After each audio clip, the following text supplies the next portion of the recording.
Halo netizen, ini adalah Wuling REV.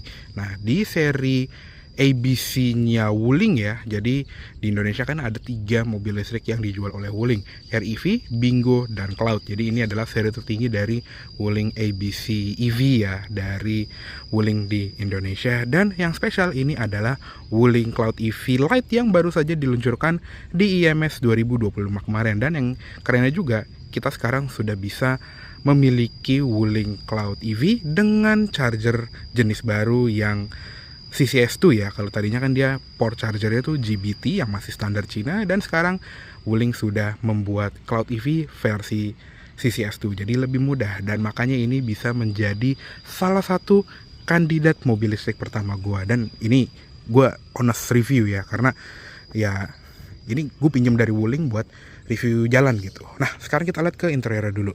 Kuncinya seperti ini, jadi sama seperti REV Bingo juga, dia modelnya Smart Key yang model Diamond seperti ini. Dia ada 3 tombol, lock, unlock, dan buka bagasi. Dan dia juga sudah ada proximity unlock dan walk away lock. Jadi kalau ngedeket tuh dia langsung ngebuka dan spion akan langsung ngelipat keluar. Dan kalau kita ngejauh sambil ngantongin kunci, ini nggak dipencet ya. Nah, nanti dia akan ngunci juga. Yang ini sebetulnya bukan fitur kesukaan gue, karena kalau ada mobil tas yang punya fitur ini biasanya selalu gue matiin. Tapi untuk kali ini gue maklumin karena dia nggak ada sensor untuk nge-unlock atau lock kayak smart key konvensional gitu ya. Jadi ya cara yang paling mudah pakai ini gitu. Dia cukup kita kantongin aja, dan kalau udah nyampe mobil langsung buka pintunya. Dan selamat pagi. Nah, pas kita buka pintunya dia langsung kayak bangun gitu ya mobilnya. Nah, untuk yang versi Lite ini adalah interior kesukaan gua karena joknya fabric. Jadi ya buat penonton lama gua seneng banget jok fabric. Karena apa? Satu, dia lebih nyaman, nggak keras gitu ya. Kadang cenderung apa ya, kalau jok kulit itu kadang cenderung kaku gitu. Dan yang kedua adalah dia tidak panas kalau mobilnya habis kejemur.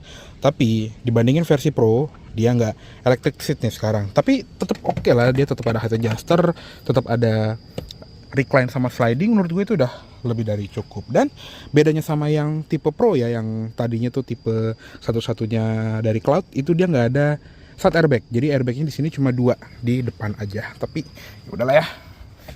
Oke, yuk langsung kita masuk aja.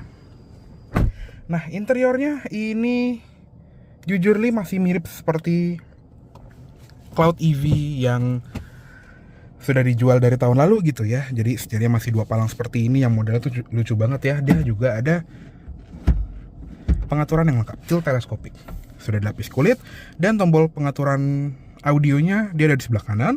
Yang sebelah kiri ini multifungsi. Jadi kalau default di versi defaultnya sekarang ini untuk ngatur AC. Jadi ini bisa buat gedein fan speed atau ngecilin. Yang atas bawah ini itu untuk ngatur suhunya. Jadi kalau ke atas itu makin panas, yang ke bawah makin dingin. Dan pasti juga ada cruise control. Jadi kalau cruise control dia fungsinya sebagai ya cruise control gitu ya. Dan yang di bawah ini itu untuk ganti driving mode atau ganti preset audio gitu. Jadi dari FM, AM, Bluetooth gitulah kurang lebih. Nah, kalau misalnya kita klik toggle switch ini yang bagian tengahnya, dia akan langsung masuk ke shortcut mirror adjustment. Jadi ya buat ngatur spion, sama seperti EV kebanyakan dari Cina ya, dia ngaturnya dari spion sini, dari tombol setir ini. Dan kalau diklik lagi dia langsung ngubah ke sisi kanan. Dan ini di layar manapun ya dia langsung nongol seperti ini. Jadi lebih intuitif dibandingin yang harus ngubek-ngubek menu dulu. Jadi makanya ini menurut gue itu sangat mudah untuk dioperasikan gitu ya.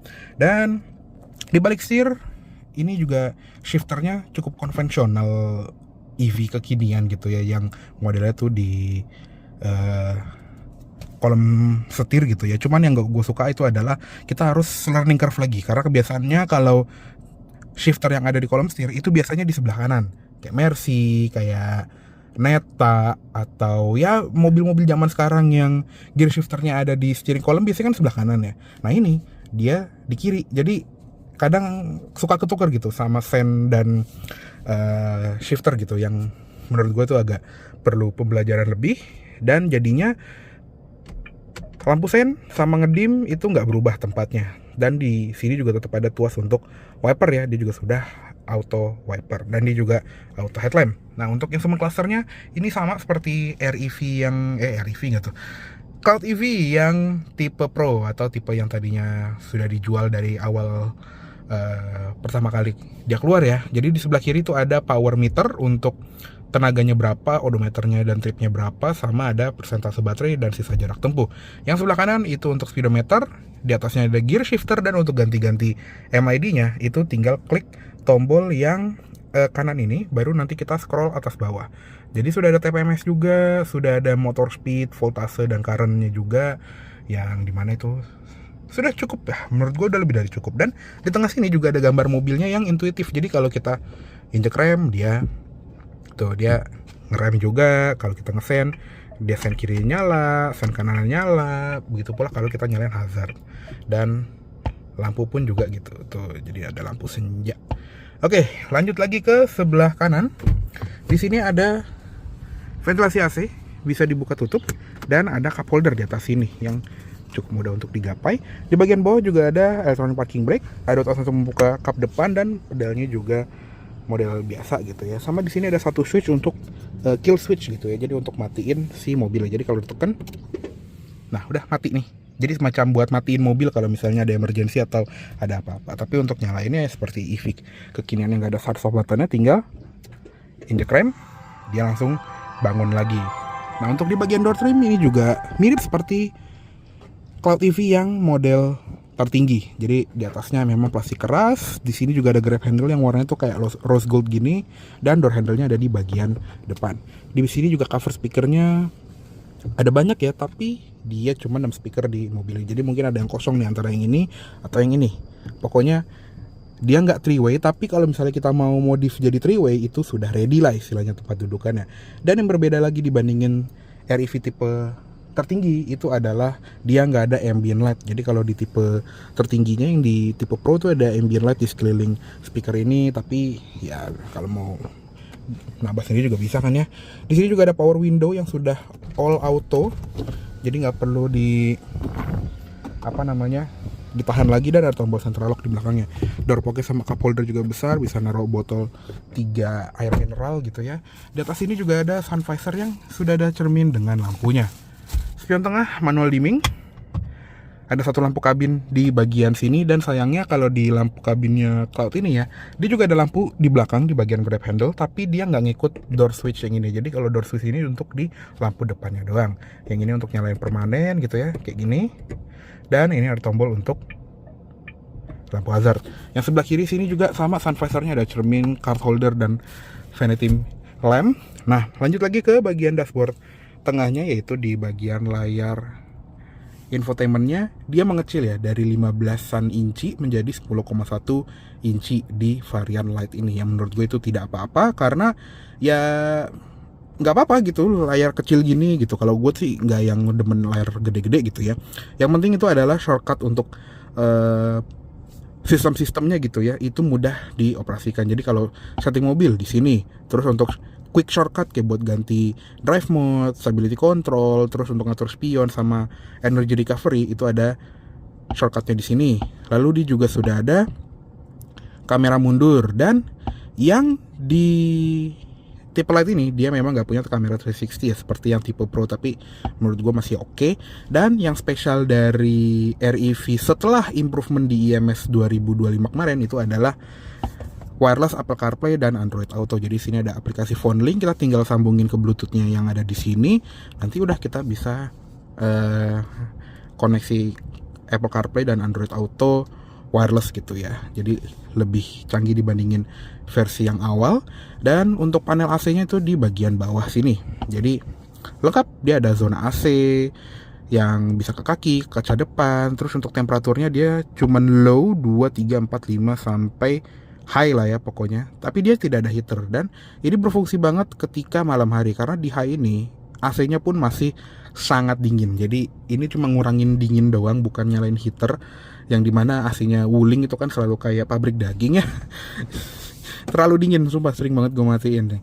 Nah, dia juga ada shortcut untuk auto hold di sini, dan ada shortcut untuk ganti lampunya di bagian sini. Jadi untuk lampu utama, lampu senja, dan auto headlamp di sini, sama ada headlamp levelingnya. Jadi untuk level 4 ini settingan paling tinggi, level 1 untuk settingan paling bawah. Jadi kalau di belakang lagi penuh gitu bisa kita turunin lampunya biar nggak nyilauin. Dan untuk settingan lainnya itu bisa diakses dari sini. Jadi ini untuk sistem Bluetooth, display layar, terus juga ada setting suara dan sistemnya. Untuk settingan mobil yang lebih mendalam gitu ya, itu ada di menu yang gambar mobil di sini. Jadi ada lock car to close window. Jadi sebetulnya kita nggak perlu nutup jendela pas kayak jendela pengemudi dalam keadaan tertutup. Nggak, saya nggak ngomong itu. Jadi kalau misalnya jendela itu belum ketutup gitu ya dan kita lupa nutup, itu udah kita tinggal kunci mobilnya aja, nanti jendelanya akan tutup sendiri. Dan di sini juga ada auto folding mirror, di sini ada window lock, ada buttonless entry ya tadi, proximity entry dan walkway lock itu juga ada di sini. Ada rain sensor sensitivity dan ada wiper repair juga. Jadi mode yang wipernya berdiri ini. Jadi kalau mau ganti wiper atau mau nyuci mobil itu dia bisa diangkat gitu. Terus di bagian lamp ini untuk follow me home, ada settingan lampu yang kayak tadi di sini.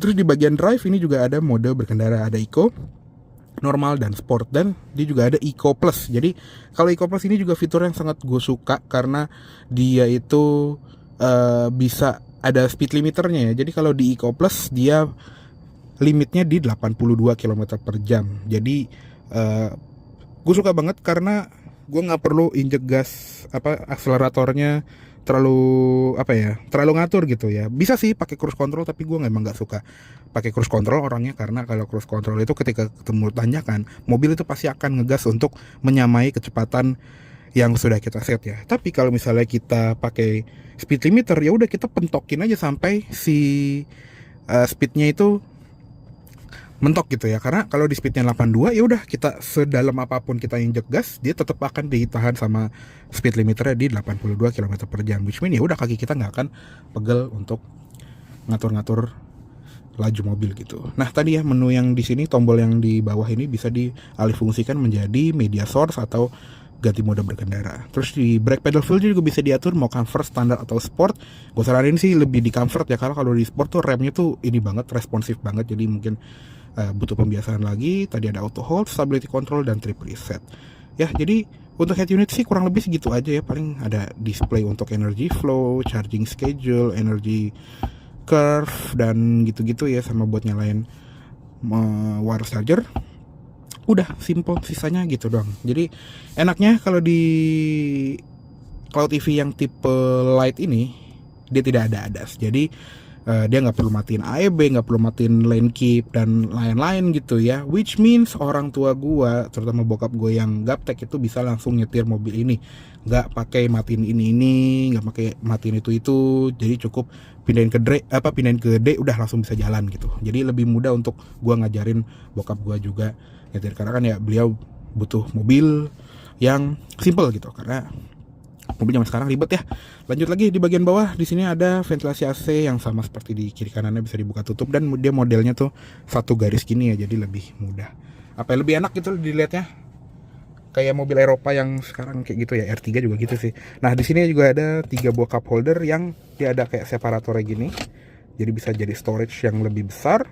Dan di sini ada wireless charger untuk satu handphone, dan ada power outlet 12 voltnya yang masih terakses mudah di sini. Jadi buat ngecas kayak gini nih, untuk kabelnya juga ada jalurnya.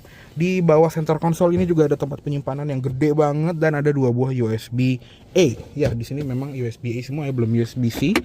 Glove box, soft opening juga walaupun ini tipe terendah, dan kurang lebih segitu aja sih untuk di bagian kabin depannya dari Wuling Cloud EV yang tipe light. Ini udah posisi berkendara gua. Sekarang kita pindah ke kabin belakang yuk. Nah, untuk kabin belakang ini juga spesial banget karena ya dari pertama kali Cloud EV launching itu ya, lega banget dan rebah banget, bisa sampai 135 derajat kalau kata brosur ya.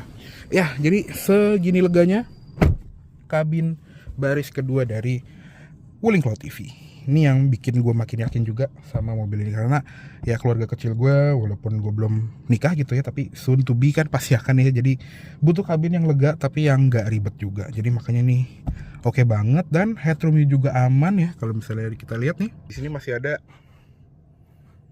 4 jarian, jadi masih aman banget. Dan kalau kita senderin tuh segini 4,5 jari. Dan ini kalau kita rebahin, sorry kalau rambut gua agak berantakan, nah tuh bisa serebah ini, jadi enak banget untuk perjalanan jauh, jadi tinggal tidur aja. Nice. Oke, lanjut lagi. Di belakang sini nggak ada panoramic sunroof gitu ya, cuma ada grab handle sama lampu baca gini doang. Seat belt juga di sini 3 titik, dan sama seperti jok depannya dia fabric, jadi kesukaan gua banget. Tapi memang di sini ada fitur yang sayangnya hilang, yaitu armrest di bagian tengah. Agak sayang sih, tapi ya udahlah, jarang duduk belakang juga gua. Dan seat back pocketnya juga tetap ada nih, sama ada ventilasi AC 1 buah di bagian sini.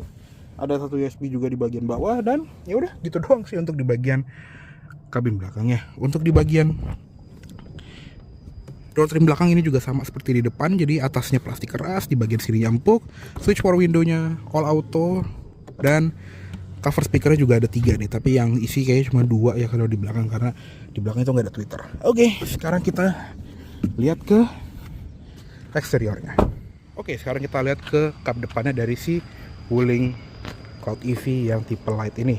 Nah, jadi enaknya dari Cloud EV yang tipe Light, baterai dan motor listriknya itu nggak dibedain. Jadi tetap pakai baterai LFP 50-an kWh dengan tenaga motor listrik di 136 PS dan torsi 200 Nm, yang itu cukup banget untuk mobil seukuran gini. Jadi nggak ada rasa iri gitu ya sama tipe Pro-nya. Jadi biasanya kan kalau mobil listrik itu ya sama seperti mobil bensin juga ya, yang tipe bawahnya itu lebih tidak bertenaga dibandingin yang tipe atasnya. Tapi di sini disamain, jadi nggak ada keirian gitu. Dan range anxiety juga nggak terlalu parah gitu ya, karena dia sekarang chargernya baru, port chargernya, dan range-nya juga cukup jauh untuk di baterai 50,6 kWh ini di 460-an kilometer, yang itu emang CLTC ya, mungkin di WLTP-nya mungkin sekitar 400 kilo, tapi ya itu lebih dari cukup untuk kehidupan gue sehari-hari. Ya kurang lebih segitu aja sih untuk di bagian ruang depannya ini, lumayan rapi dan emang nggak ada peredamnya. Ya wes, langsung kita tutup aja. Oke, untuk tampilan eksterior dari Wuling Cloud EV yang tipe Light ini juga nggak dibedain sama tipe Pro. Jadi ini yang gue suka juga, nggak ada kesan kalau kita belinya yang tipe bawah. Makanya ini tetap terlihat seperti Cloud EV yang selama ini udah dijual gitu, yang udah warawiri di jalan juga. Jadi bagian depannya ini juga banyak yang bilang kayak Hyundai Stargazer ya, dari bentuk cupnya yang pendek, terus light bar dari kanan kirinya yang nyebrang, sama lampunya yang posisinya cenderung di bawah. Jadi kalau dari jauh tuh kelihatan kayak Stargazer, padahal ini Wuling gitu. Nah, dia juga tetap kayak Baymax ya kalau warna putih. Makanya kalau misalnya nanti amin gitu ya, mohon doanya kalau misalnya suatu saat gue akan ganti ke Cloud EV Light ini, mungkin gue akan ambil yang warna putih, karena lebih enak aja dilihatnya. Kalau yang hitam tuh kayak biasa aja gitu ya. Nah, lampunya ini juga sudah full LED pastinya, dengan lampu sen di sini, lampu LED DRL juga, lampu utamanya LED projector by Beam, dan di bagian bawahnya tuh ada kayak krom-krom yang nggak tahu fungsinya apa juga, sama seperti waktu pertama kali keluar, mungkin untuk ngaca gini ya, tuh buat ngaca gini. Nah, ada satu fitur lagi yang berbeda dibandingin tipe Pro, itu adalah cornering lampnya hilang. Jadi kalau di REV lagi, Cloud EV yang tipe Pro di sini tuh kayak ada lampu LED projector kecil yang nyalanya tuh ke samping gitu ya, tapi di versi Light ini tidak ada. Sama ada chrome juga di bagian bawah. Tetap ada cover radarnya, walaupun di sini nggak ada radar dan nggak ada kamera ADAS-nya. Lanjut ke bagian sampingnya. Di sini juga kelihatan ya, overhang itu pendek, jadi lebih lega di dalam dan lebih mudah untuk diparkir gitu, karena wheelbase-nya lebih dipojokin banget gitu. Ya enaknya mobil yang tanpa internal combustion engine gitu ya, dia bisa memanfaatkan ruangnya lebih baik gitu ya. Velgnya juga tetap sama seperti yang varian Pro gitu ya, dengan ukuran ban 215/55 R18. Cuman ini ada satu hal lagi yang kelihatan banget nih minusnya dari bagian polishnya yang gede, yaitu gampang jamuran ya kalau nggak sering-sering dilap. Ini juga padahal baru gue cuci nih, kayaknya tukang cucinya kurang apik. Ya udahlah ya. Dia juga ada rem disc brake all round, jadi nggak ada tromolnya. Sudah lengkap dengan ABS, CBD, brake assist, traction control, dan lain-lain gitu ya. Jadi mungkin kalau gue ganti pelek nanti ya, mungkin suatu saat pasti akan gue ganti ya, kalau misalnya gue punya mobil ini. Dan di sini juga ada lampu sen di bagian spion, tapi dia nggak ada kameranya karena nggak ada kamera 360. Tetap ada window line chrome sampai ke belakang, dan tadi ya door handle-nya model yang pop out seperti ini. Nah, untuk di bagian belakangnya pun juga sama dengan bentuk lampu belakang yang menyeberang dan sudah full LED. Ada satu emblem Cloud EV, dan sensor parkirnya juga lumayan banyak, ada 4 titik. Di sini ada satu buah kamera mundur di bagian plat nomor, dan sayangnya juga nggak ada wiper belakang, jadi cukup annoying sih karena kacanya gede.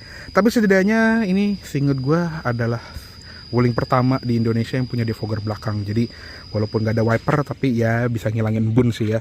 Nah, bedanya lagi sama yang tipe Pro, dia nggak ada power tailgate. Jadi buka bagasinya udah tinggal buka aja, nggak ngeribetin orang tua kalau misalnya lagi pakai mobil ini kayak cara bukanya gimana gitu. Kadang namanya orang tua saya itu agak ganteng ya, jadi kayaknya lebih baik yang gini aja, lebih simple dan tetap lega. Jadi walaupun di posisi paling rebah seperti ini kalau lantainya diturunin, ini tuh luas sekali. Bahkan gue pernah bawa pelek satu set, jadi ada 4 buah pelek di sini dengan keadaan jok paling rebah seperti ini. Jadi selega itu, nice pokoknya. Oke, ini kalau kita katasin juga dia jadi rata sama bibir bagasi, ya ada lip sedikit tapi nggak apa-apa. Nah, enaknya kalau bagasi yang gede gini, dia ada storage tambahan di bagian bawahnya. Jadi ini ada portable charger, dan ya namanya mobil display, kebetulan ini X test drive-nya IMS ya. Jadi sekarang jadi unit test buat media, tapi ya gitu, karena bagasinya lega dan banyak storage, dia nggak punya ban serep. Di sini juga ada lampu bagasi yang sudah LED di sebelah kiri. Nice. Lampu plat nomor juga sudah LED ya.